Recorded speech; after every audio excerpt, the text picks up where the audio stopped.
때는 산상수훈의 마지막 부분을 향하여 가는 가운데 있습니다. 그리고 앞서 얘기한 것처럼 거짓 선지자에 대한 문제, 또 그 앞에는 좁은 길에 대한 문제. 그래서 마태복음 5장 1절 심령이 가난한 자로부터 출발되는 그 내러티브, 그 내용을 여러분이 일괄적으로 이해하고 있어야 오늘도 이 주시는 이 말씀의 즉 그 경중을 우리가 알아차릴 수 있다는 것을 아셔야 됩니다. 우리 조금 심각하게 이 말씀을 보자면 마음에 많은 고민과 갈등이 생기는 것이 당연합니다. 나더러 주여 주여 하는 자마다 천국에 들어갈 것이 아니라 그럽니다. 사도행전 16장에 보면 누구든지 주의 이름을 부르는 자는 구원을 얻으리라는 말씀이 있어요. 근데 그 말씀하고 이 말씀하고 너무 상반되잖아요. 어느 곳에는 주의 이름을 부르는 자마다 구원을 받으리라 하고 여기는 주여 주여 하는 자마다 천국에 들어가지 못한다고 얘기합니다. 아버지 뜻대로 행하는 자라야 들어간다는 것입니다.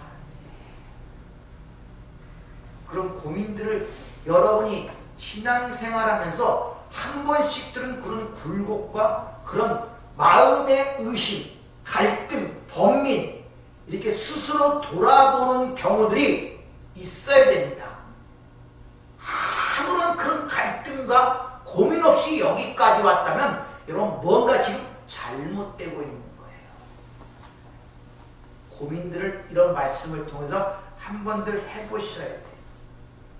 그리고 22절에 보면은 내가 뭐라고 합니까? 주 이름으로 선지자 노릇도 하고 주 이름으로 귀신도 쫓아내며 주 이름으로 많은 권능도 행하였다는 것입니다. 이 말씀만 봐갖고는 뭐 잘못된 게 없잖아요. 우리의 신앙생활 아닙니까? 그런데 자신있게 그렇게 이야기하는 그들, 아마 이들은 아마 이 땅에서 칭송과 칭찬을 받았을 거예요. 겉으로 보기에는 진짜 나무랄 데 없는 기독교인의 생활을 영위하고 있던 자들이고 나름대로 오늘 주님 앞에서 이런 말을 할 정도면 자신과 확신을 갖고 있는 자들입니다. 조금 더 민감한 사람들이 이런 자신 있는 말을 하겠습니까? 그런 말을 안 한단 말이에요. 근데 주님 앞에서 그날에 마지막 때 이렇게 얘기할 정도면 나름대로의 확신과 자신을 갖고 있었고 나름대로 내가 충성된 일꾼으로 살아왔다는 그런 자부감도 있던 자들이었음을 아셔야 됩니다. 그런데 주님은 그들에게 심각한 얘기를 해요. 그때 내가 그들에게 말하기를 내가 너희를 도무지 알지 못한다는 거예요. 그러면서 그들이 행했던 모든 것들을 불법이라고 그렇게 정의를 해버립니다. 요한일서 3장 4절에 보면은 불법, 죄는 곧 불법이라고 해요. 그러니까 죄 짓는 일을 행했던 자들이란 말이에요.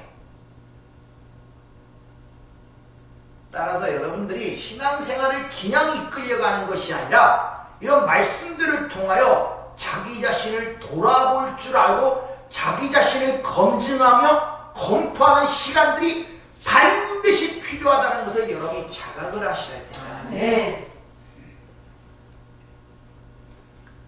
오늘 보면은 그날, 그때라는 말을 주님이 반복해요. 그날에 많은 사람들이 이렇게 얘기하고 그때 내가 너희가 어떻게 말하는가를 보여주고 있단 말입니다. 성경은 이 그날에 대하여 여러 군데서 강조하는 것을 볼 수 있죠. 그리고 고린도서 3장 13절에 보면 그날에 내 공적을 밝히리라 이렇게 얘기합니다. 그래서 그 공적이 불타면 안 되고 그 공적이 그대로 있으면 상을 받는다는 그런 말씀이 있습니다. 그날에 공적을 실험할 것이라는 말씀이 있다는 것이죠.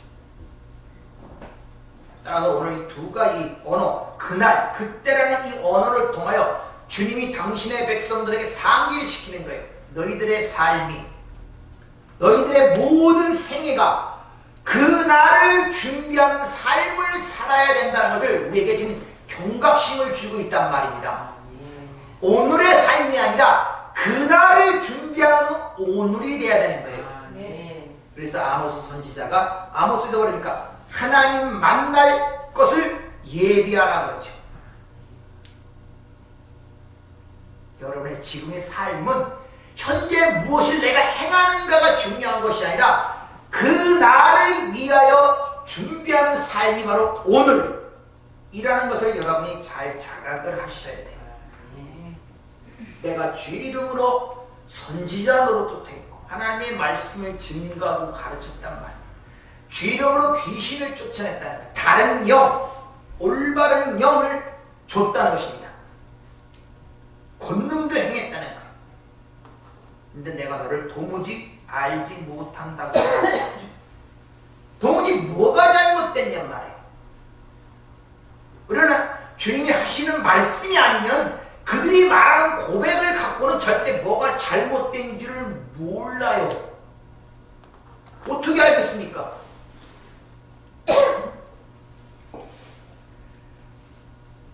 이들은 나름대로 내가 주님의 충성된 종으로서 하나님을 위해 일했다고 자부심과 자긍심을 갖고 산 자들임을 오늘 그들이 말하는 그 어투를 통하여 볼 때 그런 자부심을 갖고 살던 자들이었음을 분명히 우리에게 보여주고 있다는 것이죠. 그런데 막상 그날에 주 앞에 섰더니 주님이 하시는 말씀이 상황이 심각하지 않습니까? 이제 돌이킬 수도 없고 돌아가서 다시 싸울 수도 없는 상황 아닙니까? 그날 마지막 때니까 심판의 날이니까 다시 어떻게 회복할 수가 없어요. 심각한 상황이 벌어지는 것입니다. 그렇게 스스로 안심하고 확신하는 그들에게 주님이 너희를 알지 못한다 하면서 너희들이 지금까지 행하여 온 것은 불법이었다는 것입니다. 오늘 21절에 보면 아버지 뜻대로 행하는 자라야 천국에 들어간다 이렇게 했는데 아버지 뜻대로 행하는 것이 아니었다는 것을 우리에게 가르쳐주고 있습니다. 그럼 아버지 뜻이 뭔가를 알아야 되잖아요. 아버지 뜻이 뭡니까? 아버지가 만들어가는 하나님 보내신 그 아버지 뜻이 뭐예요 도대체? 하나님 아버지의 뜻이 뭐냔 말입니다. 아무런 생각 없이 그런 데에 관심 없이 그냥 내 좋아서 신앙생활 하는 거예요. 이게 자기 기만성이라는 것입니다. 이게 매우 무서운 거예요. 그래서 성경에 항상 우리 안을 어둡다 그러고 밖에서 들어가는 것이 너를 더럽히는 것이 아니라 네 안에 있는 것이 너를 더럽힌다는 얘기로 우리 스스로에게 속고 있는 거예요. 그 자신의 기만성을 모르면 노다지 그 자신에 의하여 속아서 그 길을 걷게 된다는 그런 것을 우리에게 보여주고 있습니다. 성경은 처음부터 하나님의 판단과 인간의 판단이 다르다는 것을 우리에게 분명히 보여주고 있다는 것을 아셔야 됩니다. 누가복음 16장 15절 여호와께서 이르시되 너희는 사람 앞에 스스로 옳다는 자들이나 너희 마음을 하나님께서 아시나니 사람 중에 높임을 받는 그것은 하나님 앞에 미움을 받는 것이니라 이렇게 얘기합니다. 자, 사람 앞에 높임을 받는 것은 하나님께 미움을 받는 것이래요. 주님이 말씀하시는 거예요. 근데 우리의 신앙생활은 거의 사람의 높임을 받으려고 하는 그 지향성을 갖고 모든 행동, 아니 우리 사고 의식뿐만 아니라 행동이 그렇게 유발된다는 걸 아십니까? 하나님이 칭찬이 아니라 사람으로부터 칭찬과 박수를 받으면 그건 당연히 하나님이 나를 칭찬하시는 줄을 오해를 하고 있다니까요. 근데 우리가 주님으로 하는 그 예수님은 공생의 생활이 사도행전에 기록되어 있지만 사람들로부터 칭찬받은 것이 없어요. 오히려 미움을 받았지. 오히려 세상에 의하여 십자가에 달려 죽었지. 이사야 55장 8절에 보면 이는 내 생각이 너희 생각과 다르며 내 길은 너희의 길과 다름이라 여호와의 말씀이라. 이는 하늘이 땅보다 높음 같이 내 길은 너희의 길보다 높으며 내 생각은 너희 생각보다 높음이라.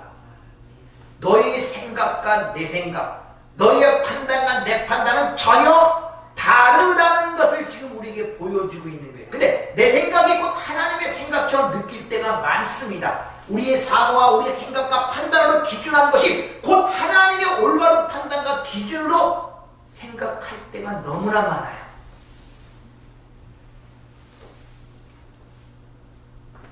우리는 본질적으로 영적인 것보다는 육적인 것에 있다는 것을 아셔야 됩니다. 우리는 본질적으로 내가 일부러 그렇게 하고 싶어 그런 것이 아니라 본질적으로 우리는 영적인 것보다 육적인 것에 관심이 많아요. 그러다 보니까 진리보다는 사람이 겉으로 나타나는 외모양과 재능과 이런 겉모습에 많은 관심을 끌고 있다는 것을 아셔야 돼요. 그래서 우리의 삶 속에서 가장 중요한 결혼도 사실 내면보다는 겉으로 드러나는 스펙을 먼저 보잖아요. 얼마나 잘 사냐? 어떤 학교를 나왔느냐? 그런 걸 보고 판단하잖아요. 그 사람의 내면을 먼저 봅니까? 솔직히 봐요, 솔직히. 내 자식 결혼하는데 그 사람이 사람 됨됨이를 보고 내면이 어떤 거를 보고 그런 것부터 파악하려고 노력합니까? 아니에요. 스펙부터 봅니다. 우리는 다. 그런 자신의 기만성, 자신의 왜곡된 것, 날 때부터 곁길로 가기를 좋아하고 거짓말하는 그것, 이런 내 자신을 바라볼 줄 모르면 내가 하는 모든 것들이 결국 하나님 앞에서 불법을 행한 자들이라는 이런 엄청난 결과를 나타낼 수 있다는 것을 깨닫고 그 순간이 되기 전에 너희 자신을 다시 한번 검증하고 검토해보라는 그런 의미로 주님이 우리에게 말씀을 하시는 것입니다. 네. 그래서 그 다음에 바로 나온 것이 모래 위에 세운 집이냐 반석 위에 세운 집이냐, 그 문제가 뒤에 붙어 종결이 되는 것입니다.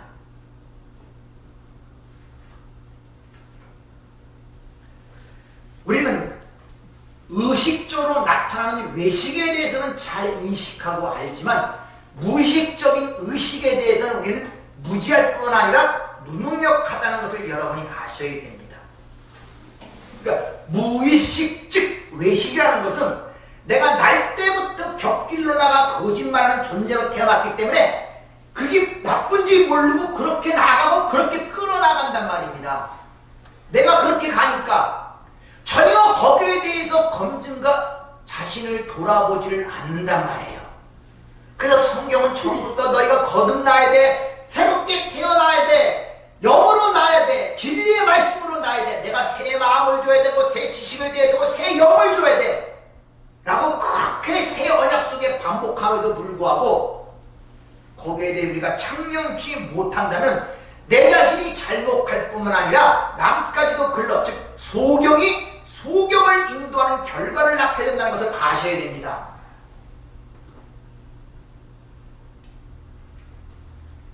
그래서 그것을 조금 전에 말씀드린 것처럼 날 때부터 나면서부터 곁길로 나가 거짓을 말하는도다 이렇게 얘기하는 거예요. 의식적으로 거짓말하는 게 아니라 본성적으로 거짓말을 하게 되어 있단 말입니다. 거짓말하니까 자꾸 여러분 세상에서 얘기하는 그런 거짓말로 생각하지 마세요. 뻔히 아는데 남을 속여서 내 이득을 취하려고 내가 알면서 하는 거짓말, 그런 거짓말을 얘기하는 게 아니에요. 사람에게 보이려고 의를 행치 말라. 무슨 뜻입니까? 내가 너희를 가르치기 위하여 나타난 것, 보이는 것으로 줬는데 그것이 전부이냐 그것을 쫓지 말란 말입니다. 그것은 보이지 않는 것을 가르치기 위한 모형이며 모델이며 그림자란 말입니다. 근데 우리는 그것을 진짜로 알고 살아가는 모든 것들이 그 삶 자체가 거짓말의 삶이란 말입니다.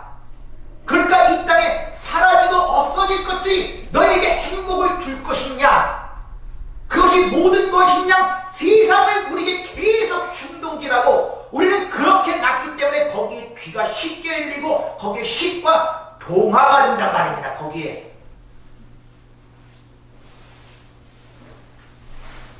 그걸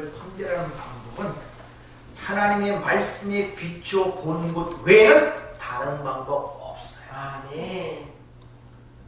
오늘도 주님, 진리 되신 주님이 그렇게 얘기하시니까 이것이 뭔가 잘못되고 있고 하나님의 뜻이 어긋나고 있다는 걸 알지. 주님 앞에 그 말을 안 했으면 우리는 이 22절만 말씀만 갖고는 잘못된 줄 모르겠잖아요. 뭐가 잘못됐습니까? 내가 주의 이름으로 가리키기도 하고 이것도 하고 저것도 했는데.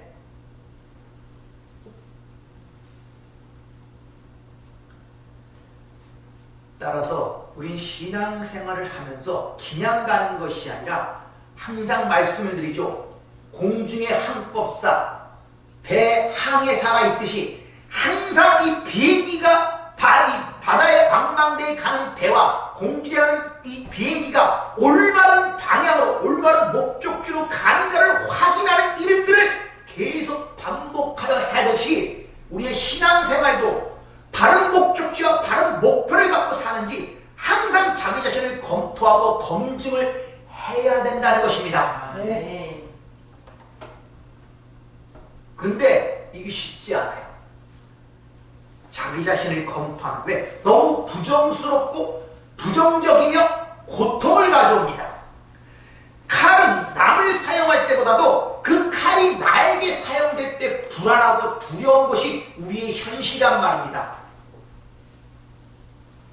그러니까 쉽지가 않아요. 왜? 고통을 가져온단 말입니다. 그래서 복음이라는 것은 성경이 우리 하나님의 말씀이 들어올 때 제일 먼저 우리에게 위안과 기쁨을 주는 것보다는 부정적인 면을 부각시키기 때문에 두려움과 고통을 가져온다는 걸 아십니까? 구원도 죄로부터 구원이란 말입니다. 부활도 죽은 자로부터 부활이란 말입니다. 네. 하나님의 평강을 알기 전에 하나님의 진노를 먼저 알아야 돼요. 죄를 모르는데 무슨 구원을 알며 내가 죽은 걸 모르는데 부활이 무슨 내게 영향을 끼치겠냔 말입니다. 하나님의 진노를 모르는데 하나님의 평강이 내 마음에 와 닿겠습니까? 안 닿단 말이에요. 그래서 복음의 첫 번째 메시지가 세례 요한이나 주님이나 회개하라. 아멘. 회개, 돌이켜야 된단 말입니다. 회개하라. 그렇게 내 자신이 먼저 검증되기인데 그 칼이 내게 올 때 이게 내게 고통을 유발하고 나에게 희생을 요구한단 말입니다. 그러나 그것이 사는 길이에요. 네. 그것이 사는 길이란 말입니다. 따라서 하나님의 백성들은 항상 자기 자신을 검증하는데 게을리면 안 돼요. 세상에 있어도 그러잖아요. 10개의 물속은 알아도 사람 한길속 사람 마음을 모른다고. 예? 근데 왜 그 모르는 그곳에 참여를 하지 않냔 말이에요.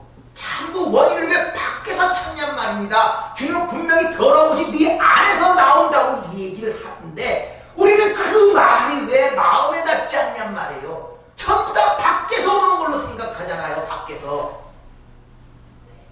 네?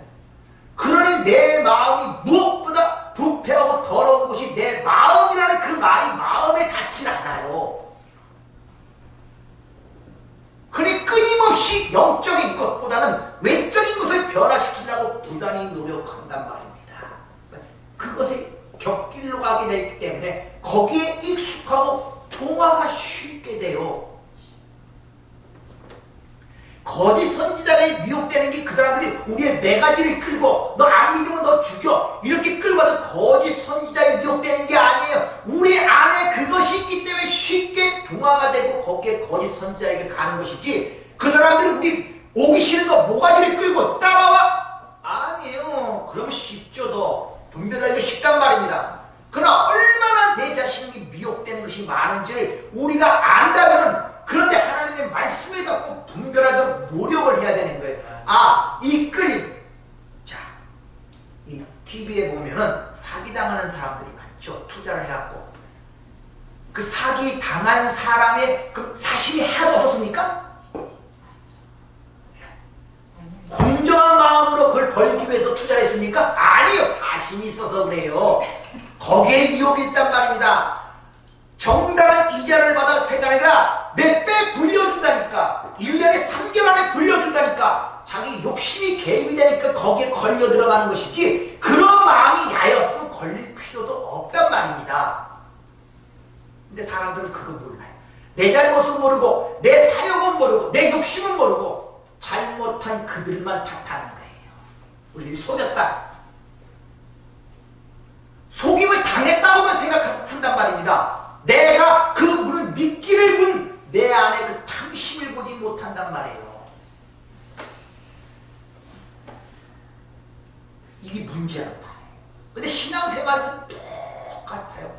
그렇게 말씀을 주고 그렇게 심령을 파고드는 말을 해도 그건 내 마음에 닿질 않아요. 밖에서 보인단 말이다. 밖에서.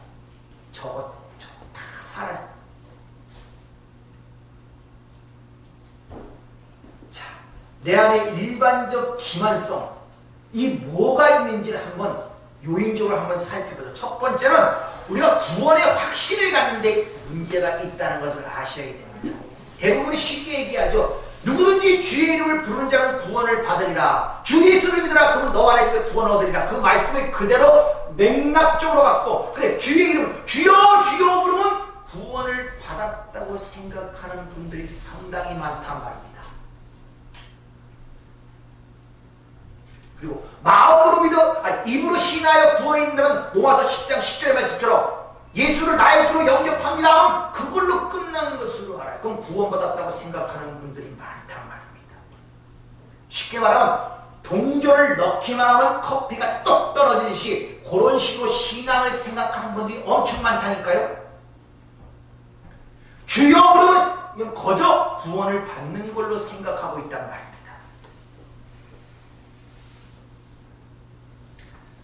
여러분이 성경 구절 몇 개를 알고 그거 입으로 고백했다고 구원의 확신을 가지면 절대 잘못된 것입니다.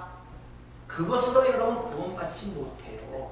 물론 진정한 구원을 받은 사람은 물론 그런 성경 구절을 인정할 뿐만 아니라 고백을 해야죠.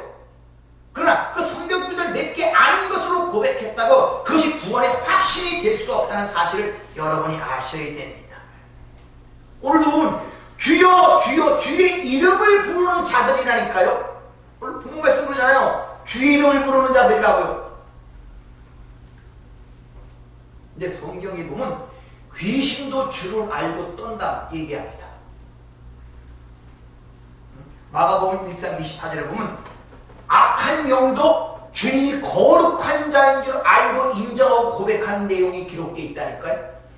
근데 그들은 구원받은 영입니까? 아니, 버림받은 영들이란 말입니다.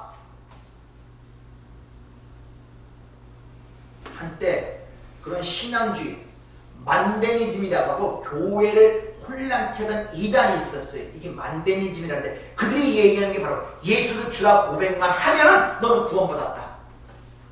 이들의 특징이 뭐냐? 그 신앙의 대상인 그리스도를 의지하는 것보다 내가 믿는 내 믿음을 의지하고 거기에 확신을 준단 말이에요. 그래서 자기의 신념을 믿는 것이지 자기의 믿음을 갖고 있는 것이 아님을 하죠. 신념과 믿음이 다르단 말이에요. 신념도 세상에서 자기 신념을 위해 자기 몸을 불사르잖아요. 자기 몸을 죽이지 않습니까? 자기 신념을 위해서. 신념과 믿음이 다른 점이 뭡니까?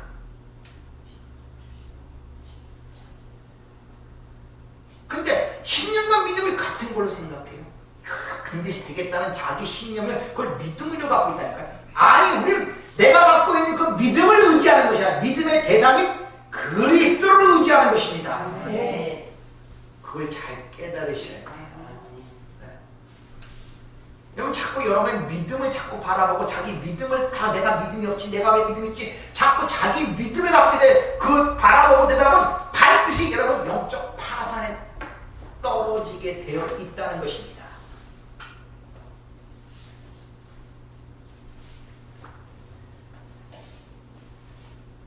이렇게 자기 믿음을 의지하는 자들의 특징, 그 신앙주의, 그들의 모습을 보면 그들의 생각과 사고가 전혀 변화가 없어요. 삶도 어떤 변화도 가져오지 못한다는 것입니다. 여전히 세상적인 세계관과 세상적인 가치관을 갖고 삽니다.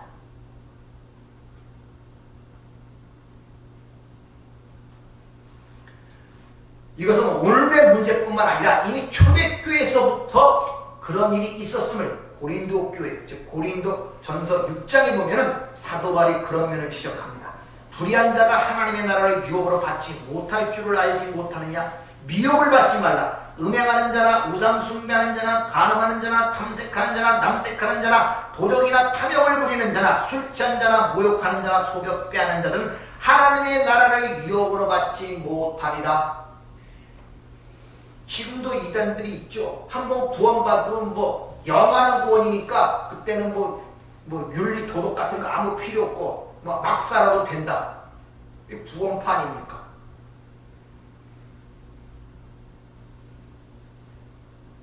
도덕 폐기론자. 한번 구원은 영원한 구원이니까 다시 취소될 수 없으니까 그 다음부터는 무슨 짓을 해도 구원과는 상관없고 구원을 받는다는 식. 어떻습니까, 여러분들? 불의한 자, 음행, 간음, 남색, 도적, 탐욕, 이 땅에서 윤리 도덕적으로 지칭하는 그런 단어들이 많은데 이 전부 다 뭐와 관계되냐 하면은 다 하나님의 말씀과 관계된다는 것을 아셔야 됩니다. 소경이 눈을 뜨고 안진뱅이가 일어나는 것은 세상에 볼 때 육신적 병을 고치는 기적과 이적이지만 그것을 통하여 구원이 뭔가를 가리키는 메시지, 표적이란 말입니다. 그러니까 그것은 또 구원이 뭔가를 가리키는 그 내용을 알아먹어야 되지 단지 눈앞에 일어난 육체적 치유나 어떤 그런 걸 통하여 감동하고 감탄하고 그러면 안 된단 말이에요. 근데 전부 다 여기 가늠한 자, 언제 가늠합니까 여러분? 세상적으로 음행하는 자, 고린도 교회 그 맨날 그 교인들이 맨날 음행하고 가늠하고 도둑질하고 남색하고 도둑질하고 탐욕을 부리고 모욕하고 술 취하고 그런 생활을 했다는 그런 말입니까? 그럼 교인 전체가? 아니잖아요, 그런 말이.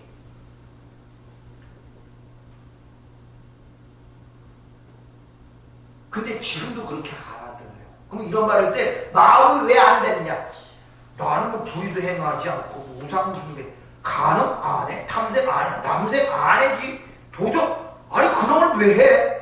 나는 안 한다고 생각을 하고 있어요. 왜? 세상적으로 보니까, 세상적으로 들어버리니까. 그러니까 아무런 마음에 꺼리낌도 없고 돌이켜 보일 필요도 없고 스스로 오히려 자부심을 갖고 사는 거예요. 바리새인들처럼 세리와 같지 않냐면 가늠한 열과 같지 않으면, 그러니까 이런 말씀을 들어도 그냥 타격이 없어요. 아, 여기 사시는 분들이 이런 일 지금 합니까? 여기 나오는 분들 문자적으로 불의한 일 합니까? 우상숭배합니까? 가늠합니까? 남색합니까? 아무런 나와 상관없는 말씀이네.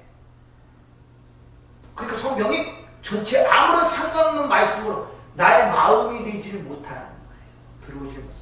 왜? 우리 사고가 안 바뀐 거예요. 우리가 성령으로 거듭났다고 하나님의 신의 성품에 참여한 자라고 베드로는 분명히 얘기하는데 하나님의 생명이 내 안에 들어왔는데 어찌 그게 나타나는 증거가 없겠냐는 것이죠. 아이가 태어났는데 이 아이가 자라지도 않고 말하지도 않고 항상 그대로 있다면 이게 어찌 살아있는 생명이라 할 수 있겠냐 말이죠. 그 마네킹이지. 어찌 변화가 없을 수가 있겠습니까? 꽃이 있는데 이 시들지 않으면 꽃은 굉장히 아름답습니다. 여러분 꽃 좋아하고 꽃 아름다움만 보고 꽃을 좋아하는 사람들은 그 사람들은 아직도 생명이 뭔지를 모르는 사람이에요. 꽃은 반드시 떨어지고 져야 열매를 맺습니다. 아시겠습니까? 근데 우리는 환하게 폈을 때 그 꽃만 보잖아요. 그것만 좋아하다 보니까 그게 진짜인 줄 아니까 모조품이 나와서 맨날 항상 활짝 핀 꽃만 보여주는 거예요. 근데 그게 죽었는지를 모르는 거예요, 사람들이. 아니 시들고 죽어야 그게 진짜 살아있는 거라니까요. 죽어야 살아있는 거라니까요. 꽃이 시들어야 살아있는 거라니까요. 근데 우리는 항상 꼽혀갖고 환하게 있어. 내가 보기 좋으니까 그게 살아있는 건 줄 알아요. 아니 죽는 것이 살아있는 것이란 말이야. 여러분들 얼마나 기만적으로 사는지 아십니까? 속아서. 그러니까 맨날 활짝 핀 꽃만 있더래. 그러니까 모조품이 계속 나오는 거예요. 그건 진짜 죽은 것들인데 산 것이 아닌데 신앙생활도 항상 그런 지향점을 갖고 살아요. 항상 꽃이 활짝 펴서 항상 행복하고 항상 편안하고 항상 기쁘고 항상 문제없이 환난 없이 고난 없이 그렇게 사는 것을 신앙생활의 축복이라고 생각하는 그 자기 기만성에 속고 있다는 것을 아셔야 된단 말입니다. 살아있는 곳은 반드시 지게 되어 있고 병들게 되어 있고 꺾어지게 되어 있단 말입니다. 우리 신앙생활이 그게 산 거란 말입니다. 여러분들 항상 편하기를 원합니까? 그럼 모조품이 되세요. 마네킹 되세요. 그러면 그건 안 시든다니까요. 늙지도 않는다니까요. 항상 아름다운 몸매를 갖고 있다니까요. 근데 우리 신앙생활이 그런 자기 기만성에 속고 있단 말이에요. 주님이 앞서 거짓 선지를 아는 방법이 뭐라고 했습니까? 그 분별점을 뭘로 줬습니까? 거짓 선지를 어떻게 분별하라 그럽니까? 머리가 하얗죠. 열매로 그들을 알리라 분명히 얘기하죠. 열매로 그들을 알리라. 근데 그 열매도 지난주에 항상 말씀드렸지만 내 삶의 세상이 얘기하는 윤리 도덕적으로 내 행위와 수고와 내놓은 어떤 그런 것,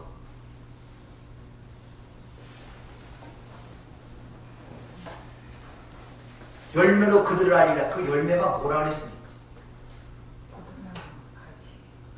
요한복음 15장 내가 읽고 오라고 그랬잖아요. 열매가 뭔지. 주님의 성취하신 그 열매를 얘기하는 거예요. 너에게서 극이 드러나지 않고 극이 없으면 넌 죽은 자란 말이에요. 그러니까 거짓 선지자는 항상 나를 죽여 하나님의 미랄을 주고 많은 열매를 맺는 십자가의 길로 인도하는 것이 아니라 너를 살아 너를 죽이라는 쪽으로 인도하는 게 바로 거짓 선지자의 모습이야. 인간의 행위를 독려하고 인간의 행위를 칭찬하고 그를 갖다가 그러니 열매로 그들을 알리라. 아무 생각 없이 하는 그래. 열매. 그래 나는 나름대로 하나님께 충성하고 있어. 교회도 열심히 다니고 뭐도 하고 오늘 주의 이름으로 성지나 노릇도 하고 주의 이름으로 뭐도 하고 주의 이름으로 뭐도 하고 괜찮아. 이런 방만한 가운데 자기의 삶이 간단 말이에요. 자기 기만성에 속고 있단 말이에요. 신앙이라는 것은 삶입니다. 머리 피상적 지식이 아니라 사고가 아니라 삶 자체가 신앙이란 말입니다. 우리가 신의 성품에 참여했다면 아니 우리 안에 우리 뭔가 차전 이질적인 것들 다시 말하면 눈에 보이지 않고 수백 멤버로 확대되어 볼 수 있는 바이러스가 하나만 들어와도 증상이 드러나요. 내 몸이 아닌 외부의 것이 사소한 것만 들어도 몸에 증상이 드러난다니까요. 감기라는 게 다 그렇잖아요. 몸도 곰 꼬르는 것도 증상이 드러난다니까요. 눈에 보이지 않는 가시가 이 손끝에 박히면 그 증상이 드러난다니까요. 하물며 신의 성품에 참여했다는 그것들이 우리 안에 그런 어떤 현상들이 드러나지 않는다면 뭔가 문제가 있는 거예요. 여러분들.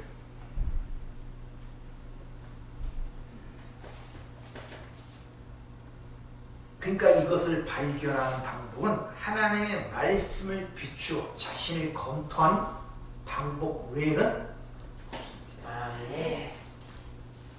그 하나님의 말씀 그걸 모르고 어떻게 검토합니까?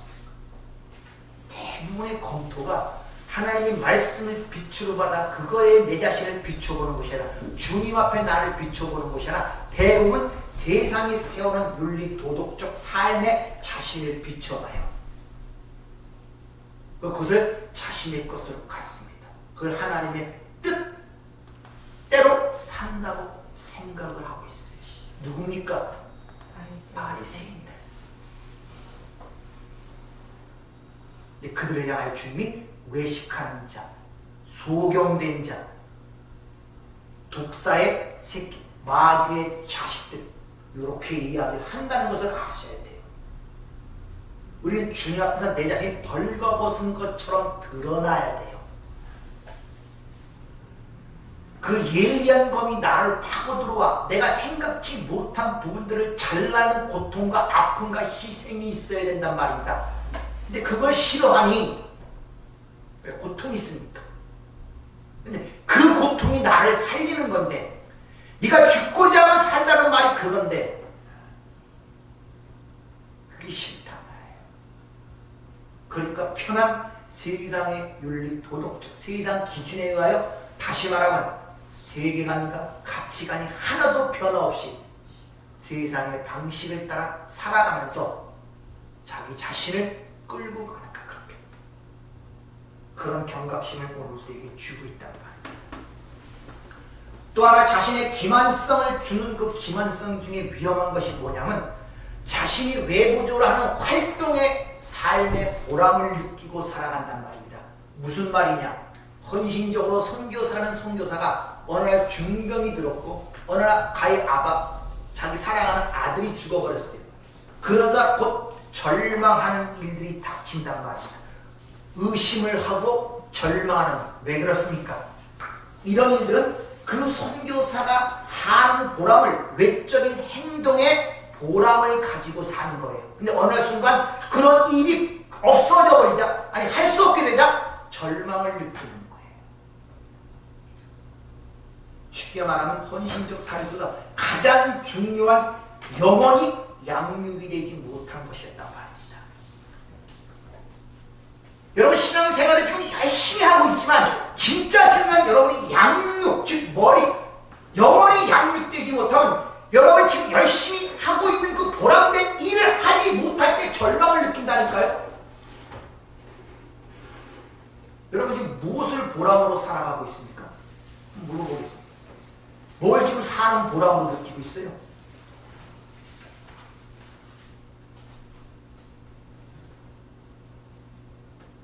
사회적으로 성공하고 많은 부와 지위를 누린 자들이 갑자기 은퇴하게 되면 자살하고 우울증에 빠지는 경우도 많고 인기를 중심으로 살아가던 인기 연예인들이 은퇴하고 인기가 없어지면 자살하는 이유가 뭔지 아닙니까?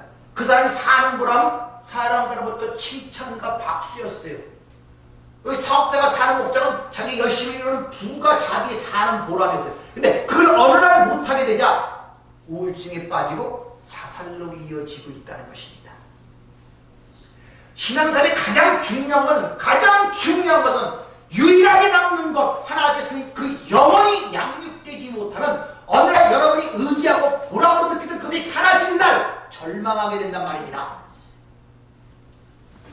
오늘 이 순간에 한번 돌이켜보세요. 나는 무엇으로 사는 보람을 느끼고 있습니까? 아니 목사님 난 사는 보람이 없는데요. 그거 왜 삽니까? 보람 없이 뭘 살아요?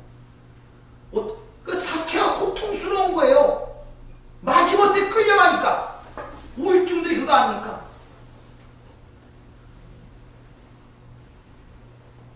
사는 보람이 뭡니까 여러분들 지금? 여러분이 영원 그 하나님 외에 다른 외적인 것을 사는 것으로 보라면 그건 반드시 내가 확신있게 이해하는데 세월이 갈수록 그건 하나하나 못하게 되고 끊어져 나갈 것입니다. 여러분 의지와 상관없이 다 떨어져 나갈 거예요. 가장 소중하게 생각하고 했던 몸까지도 하나하나 떨어져 나갈 것입니다. 그럴 때 뭘 보람으로 느끼겠어요? 영원히 양육되지 못하면 자꾸 절망에 빠지는 시간들이 가까이 온다는 것을 아셔야 돼요. 그래서 지난주에 말씀드렸죠. 지혜자의 마음은 어디 있다? 초상집에 있다는 이유가 거기에요. 사라질 날이 있다는 것을 기억하란 말이에요. 그런 걸로 너의 사는 보람을 느끼지 말란 말입니다. 그런 걸로.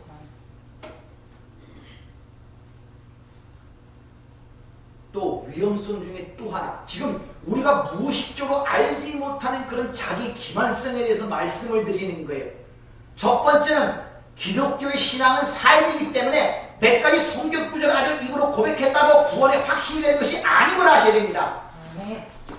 두 번째는 내가 사는 보람이 그 하나님의 영원히 양육되지 못하고 외적인 것들을 의지하고 그걸 위해 사는 보람으로 갖고 있는 그게 반드시 사라질 날이 있다는 것을 기억하란 말입니다. 세 번째는 우리가 자꾸 이 기묘한 우리 심성에 의하여 신앙이 자꾸 대치되려고 해요. 그 한 예를 들면은 이스라엘의 초대왕이었던 사울왕이 있습니다. 사울왕이 사무엘 선지자를 통하여 하나님께서 아멜렉 것들을 다 멸하라고 얘기하죠. 근데 어느 정도 멸하긴 멸했어요. 근데 아가간과 좋은 소와 양 떼는 남겨둡니다. 그 사무엘을 물으니까 이렇게 얘기를 합니다. 당신의 하나님 여호와께 제사를 드리려고 대치를 시킨다는 거예요. 그러니까 우리가 하나님 말씀을 읽고 마음의 양심이 같이 되고 죄의식이 느낄 때 그것을 통하여 하나님을 고백하고 그걸 통하여 하나님의 위로와 그들을 깨달아 생각하는 것, 대치를 하는 거예요. 어떤 식으로? 내가 선한 일을 한 것이 기억나면 그걸로 하나님이 이 정도는 봐주겠지. 핑계, 이유를 댄단 말입니다. 명백한 하나님의 말씀이 있음에도 불구하고 기독교인의 생활을 그런 식으로 하는 사람은 반드시 영적 파산을 경험하게 된다는 것을 여러분이 아셔야 돼요. 하나님의 말씀 어떤 핑계와 구실이 있을 수가 없습니다. 그렇게 말을 하는 이유는 뭐냐? 하나님 말씀이 그 마음에 닿지 않았다는 것을 얘기하는 거예요. 마음에 두지 않았다는 것을 얘기하는 반증이란 말입니다. 이 핑계, 저 핑계. 하나님께서 말씀이나 성령을 통하여 여러분 심령 속에 그런 어떤 것들을 지적하실 때 거기에 핑계대지 마세요. 내가 바빠서 나는 이것도 하고 있는데 그런 일들을 반복하시면 안 돼요. 하면 할수록 영적 파산을 가져온단 말입니다. 여러분들. 그러니까 쉽게 말하면 하나님의 말씀이 나의 삶의 인도자여 광명이여 빛이라고 고백하지만 실제 그 생활을 인도하는 것은 하나님의 말씀이 아니라 자신의 경험과 자신의 판단과 자신의 생각이 자신을 인도하고 있는 거예요. 그러면서도 하나님의 말씀은 내 삶의 빛이요 길이요 등이요 이렇게 고백을 하는 이런 모순적인 삶을 스스로 하고 있으면서도 모른단 말이에요. 성경은 하나님의 말씀이 없으면 어둠이라는 것을 여러분 잘 기억하시기 바랍니다. 따라서 우리는 절대로 목적이 수단을 정당화해서는 안 된다는 것을 여러분이 아셔야 돼요. 즉 하나님의 말씀과 다투지 말아야 되며 조작해서도 안 되고 왜곡해서도 안 된단 말이에요. 반드시 하나님의 말씀이 진리로 내 안에 들어올 때 여러분 희생을 치를 것을 각오하고 그걸 두려워하지 말아야 돼요. 여러분들. 내게 희생을 요구한단 말입니다. 인간이 참 세상 속담도 참 그런 인간의 심리를 잘 나타내요. 공짜면 뭐도 마신다? 양배물도 마신다는 얘기가 왜 나왔겠습니까? 희생을 치르려고 그러잖아요. 그 진정한 그 말씀이 내 생명이 되려면 반드시 그게 내 들어와 내 안에 잘못된 걸 썩어지고 부패한 부분들을 여지없이 갈라내는 고통을 참아야 되는데 그걸 희생해야 되는데 그걸 하지 않으려고 그래요. 그러니까 문제가 생기는 거예요. 아니 내가 육신의 병을 치유하기 위해서도 그 낯선 의사의 그 메스의 칼끝에 내 몸을 맡기는데 우리 영혼을 치유하시는 그 하나님의 말씀에 내 자신을 맡기지 못하니 어떻게 영혼이 치유가 될 수 있냔 말입니다. 아프니까 싫은 거예요. 고통스러우니까 싫은 거예요.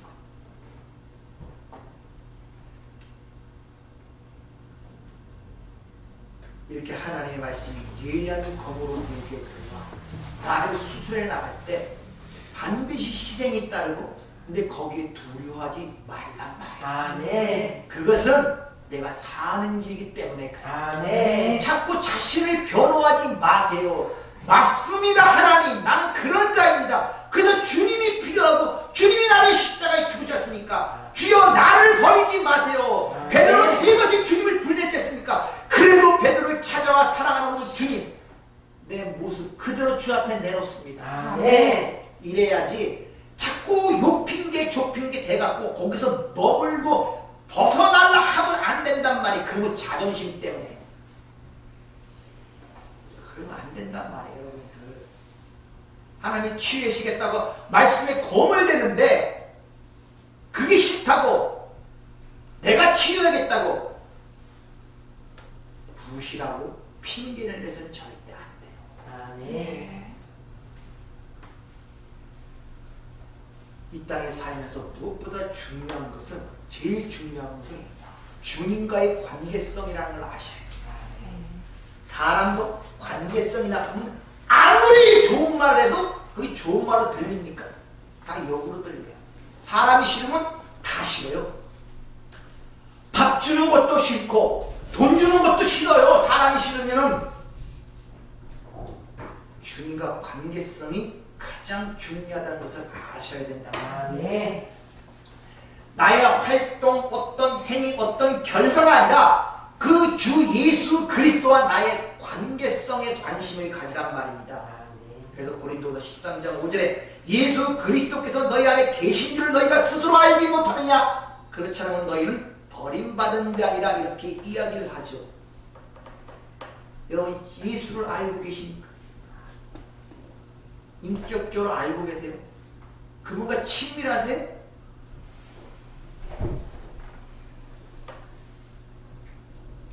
하나님의 아들, 독생자, 하나님께서 그 아들을 통해서 이루신 일에 관심이 있습니까?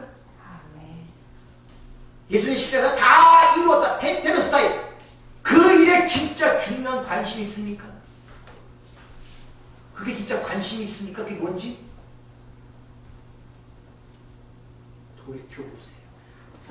여전히 여러분 삶에 관심이 있잖아요. 내 삶, 내 행복, 내 가정. 거기에 모든 관심이 있잖아요. 지금 주님과의 나의 관계가 친밀습니다. 밀접하게 느끼지 않아요.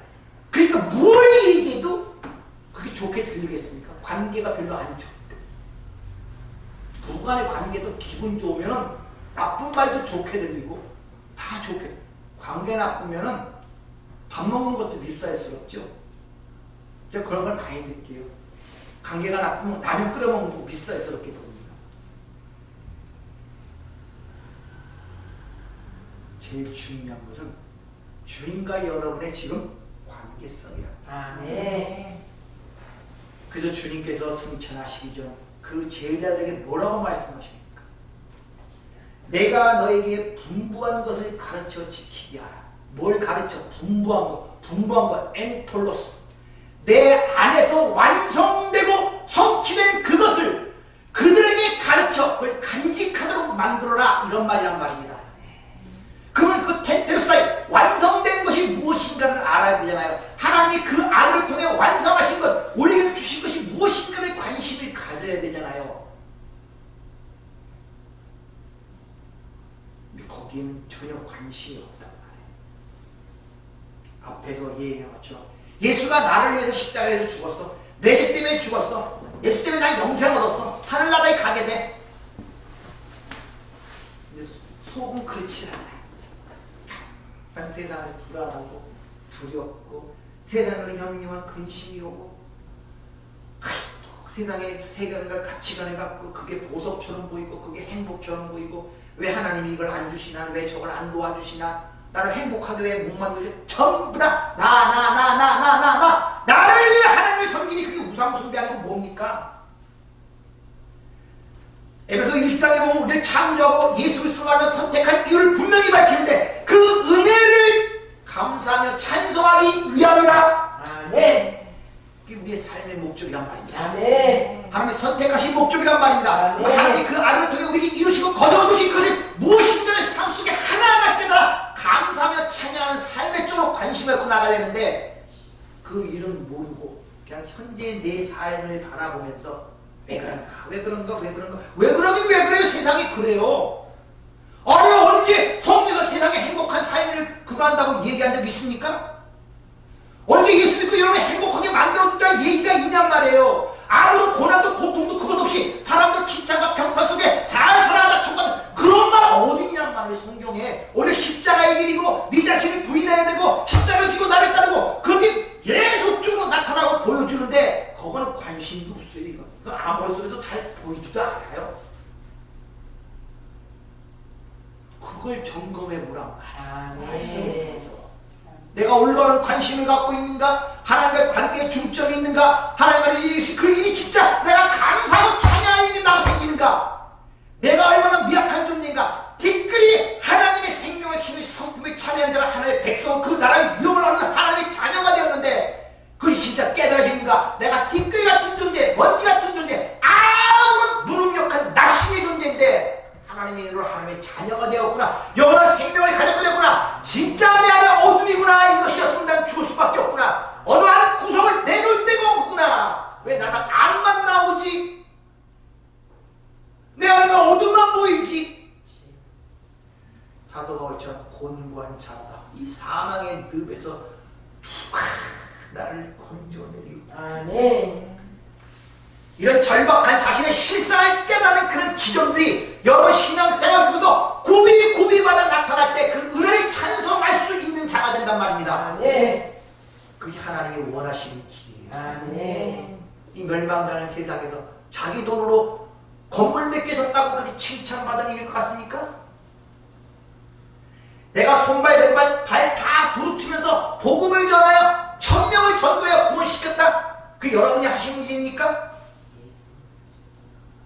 그게 잘하는 일이 하나 앞에서 구원이 우리의 전도와 열심으로 구원이 됩니까? 근데 거꾸로 좀 잘못 알고 있다니까요. 그래서 뭐 전도해갖고서 뭐 예루살렘 여행도 보내주고 뭐 금반지도 채워주고 여행 카드도 주고 봐라 이만큼 전도했다 해갖고 내세워갖고서 참 우스꽝 일들이 교회에서 이루어지고 있으니 도대체 하나님의 영광은 어디 갔습니까? 나를 위해 두신 그 예수는 어디 갔냔 말입니다. 교회에서 사람을 칭송하고 사람을 찬양하고 보험회사 그런 것처럼 얘기했죠. 이 시대의 교회가 마트가 뭡니까? 손님은 왕이다. 이왜 쟁취 얘기해요. 그러니까 그런데 사람들 왜 마트 가기 좋아하는 줄 아십니까? 거기 90도 각도예요. 바꿔도 상관없고 거기 진짜 왕이 누구 오든지. 교회도 교인들이 왕이다. 싫은 소리 한마디 안 하고 칼을 대지 않으니 전부 다 썩어 문들어 병이 들어가는데 겉으로 휘황찬란해도 한 번씩 누가 옆에서 때리면 우수수 무너지고 이단에 한 번은 우수수 무너지고 내가 믿는 바도 뭔지 모르고 이런 답답한 시절에 살고 있는데 여러분이 그런 답답한 속에서 내가 바로 가고 있는가 하는 자신의 검증이 반드시 필요함을 여러분 아셔야 된단 말입니다. 네. 그래서 주여 주여 부르고 주님으로 선지하는 못하고 얘들아 너희들은 불법을 행한 자들이야. 하나님의 뜻이 그거였더냐? 다시 한번 돌이켜봐. 마지막 날 그날이 이르기 전에 그때가 이르기 전에 그때는 늦어. 주님이 당신의 백성들에게 말씀하시는 거야. 네. 그러면 다시 처음으로 돌아가. 심령이 가난해질 수밖에 없어. 네. 심령. 주여 나에게 생명의 말씀을 주세요. 네. 진리를 주세요. 네. 내가 그거 없이는 목마릅니다. 그거 없이는 내 생을 살아갈 수가 없습니다. 왜? 자기 봉은 전부 다 검은데 전부 다 절망이고 부패한 건데 뭔가 희망을 가질 게 없는데 그게 당연히 심령이 가날 수밖에 없고 의해지고 목마를 수밖에 없단 말입니다. 다 연결되는 말씀이란 말입니다. 오늘 여러분에게 마지막으로 한번 묻고 싶습니다. 여러분 사는 보람이 뭡니까? 사는 보람으로 뭘 보람으로 살고 있습니까? 돈 버는 보람으로 그 돈 좀 버셨습니까? 몸에 건강한 걸 보람으로 사십니까? 몸이 지금 건강하십니까? 자식들 잘 되는 걸 보람으로 사는 보람으로 느끼십니까? 자식들 지금 잘 돼가고 있습니까? 그런 게 우리 보람이 돼서는 안 돼요. 우리의 영혼이 양육, 성장이 되어 하나님과 관계가 좀 더 친밀해지고 친숙해져야 된다. 네. 오늘도 여러분의 영혼이 성숙되고 성장이 되어 진짜 그 하나님 친밀하고 인격적 관계 속에서 어디에 가든지 평안을 누리는 저와 되기를 주님으로 축원합니다. 네. 은혜롭고 자비로우신 아버지, 오늘도 이 엄중한 말씀을 우리가 한번 은혜를 나눴습니다. 두렵고 떨리는 말씀입니다. 이런 말씀이 없었다면 우리를 돌아볼 기회조차도 없었고 마지막 날 우리가 어떻게 될지도 모르는 상황이었어요. 오늘 말씀을 통해 일러주셨기에 되돌이켜 볼 수가 있고 다시 한번 점검할 수가 있고 무엇이 중요한가를 다시 생각할 수 있는 이런 기회를 주심을 진심으로 감사를 드립니다. 아멘. 무엇보다 주님과의 관계가 진정 필요합니다. 아멘. 더욱더 하나님을 알기를 원하며 주님을 알기를 원합니다. 아멘. 주님의 사랑을 받기를 원합니다. 아멘. 주여 우리를 도와주시옵소서. 아멘. 예수님 이름으로 기도하옵나이다. 아멘.